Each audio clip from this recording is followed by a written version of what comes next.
It is so hard to know what to say about the next speaker, but you will understand as soon as you hear her. I met Susan when she was 16 and part of the Southeast Survivors, a group of young people in South Boston pushing against the corruption, the violence, drugs, and loss that was shaping their community. She was and is a tiny, mouthy, tough, and compassionate ball of human fire and power, a force like no other. What has always set Susan apart is not just her courage, but her clarity. Her lived understanding of what poverty and violence do to people, especially young people, and her refusal to accept it. She carried that forward as a young leader, a youth worker, and now as a lawyer, fighting for young people and challenging the institutions that fail them. She leaves me both speechless and deeply inspired. Please join me in welcoming Susan Ulrich.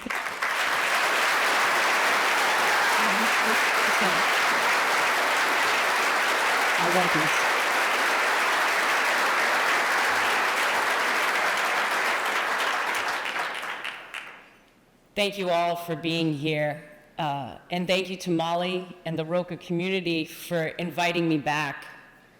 I met Molly Baldwin in the 1990s.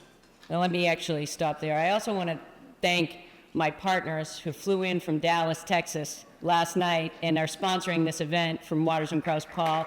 I appreciate it. I met Molly Baldwin in the 1990s when I was 16 years old. My community in South Boston was in crisis. At the time, Southie was a largely working class and poor neighborhood. It's a little different today. And I was surrounded by young people who were dying from suicide, from overdoses, and from violence all the time. It was chaotic and it was scary. And what people don't always understand is that poverty isn't just about money. It has tentacles, and those tentacles reach into every part of a child's life. Generational addiction, violence, trauma, and a lack of access to individuals and institutions who can help. It means not feeling safe, not physically, not emotionally. It means the systems that are supposed to protect you often feel like they're working against you. And it means you grow up without learning things that other people take for granted. How to navigate an institution, how to walk into a room and feel like you belong there. How to imagine a future that looks in any way different from what you're currently living in. Watching my friends and my neighbors die made me feel powerless. I didn't know how to fix it. I didn't feel smart enough or worthy enough to lead. That's the time in my life when I met Molly Baldwin. My very dear friend, Mike McDonald, who is here today, right over there, he was my youth worker. He was all of our youth workers. He chased after a group of about 10 of us and did his best to keep us alive. He was adamant, though, that occasionally we had to leave South Boston. One day, Mike decided that we had to go meet Molly Baldwin in Chelsea. As you might imagine, 10 kids from Southie laughed in his face. Eventually, though, he won, and he got us into a van and over to Chelsea. I remember the first time I met Molly. Within about 40 seconds of meeting us, she had a plan. She had resources. It was 10 points. She was ready, and she cared. She showed up in ways that I never expected. And I didn't expect her and Roca to be so relentless. She didn't accept that I wasn't thinking about college and helped me to get into the transitional year program at Brandeis. Because of that, I graduated from college, which was amazing.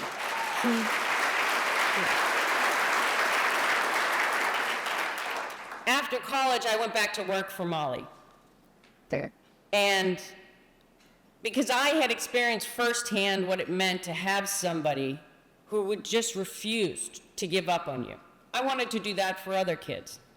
And so for many years, I worked with hundreds of Roca young people, including a few who still work for the organization today. Roca never leaves us. Eventually, though, I left Roca, and I went to law school. And I had to ask myself, what kind of a lawyer did I want to be? And the answer came from my work at Roca and my experience growing up. For the last 16 years, I have represented people who were catastrophically harmed, folks with terminal cancer from asbestos exposure, children born with birth defects as a result of chemical contamination. And most recently, I spend all my time representing survivors of childhood sexual abuse. Nearly all of my clients over the last 16 years have been let down by institutions and corporations that should have protected them. Every single time I sit with a client or walk into a courtroom, I think about what it means to refuse to give up on someone. Roca's relentless support of me helped me survive and ultimately thrive. Roca's steady presence in my life was transformational and is a large part of why I'm standing here today. I am proud of my career. I'm proud of what I've built, but I'm not particularly special. Every single young person deserves the attention that Molly Baldwin and Roca gave me.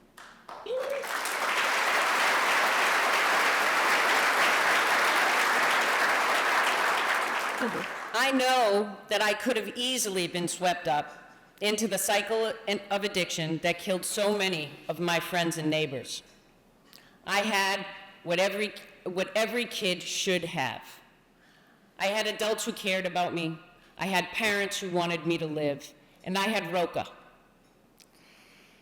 There are young people right now who are in exactly the same position I was 30 years ago.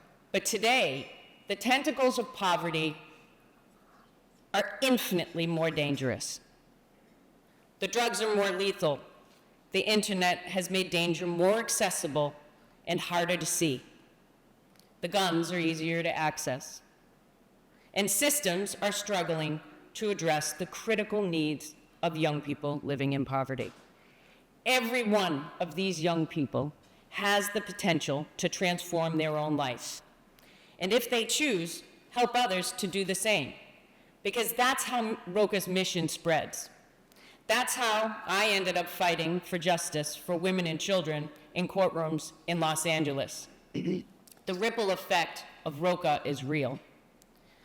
But Roca can't do it alone. Young people need support from people who understand that change is not linear, that relapse is not failure, and that showing up again and again matters. At a time when the federal government is pulling back its support, these young people need Roca, and Roca needs all of you. To those of you who have supported Roca, thank you. And for those of you who are new to Roca, I hope you'll consider joining this work. Again, I want to thank you all, and I want to thank Molly Baldwin for being such a steady and guiding force in my life for 30 years. Thank you. Thank you.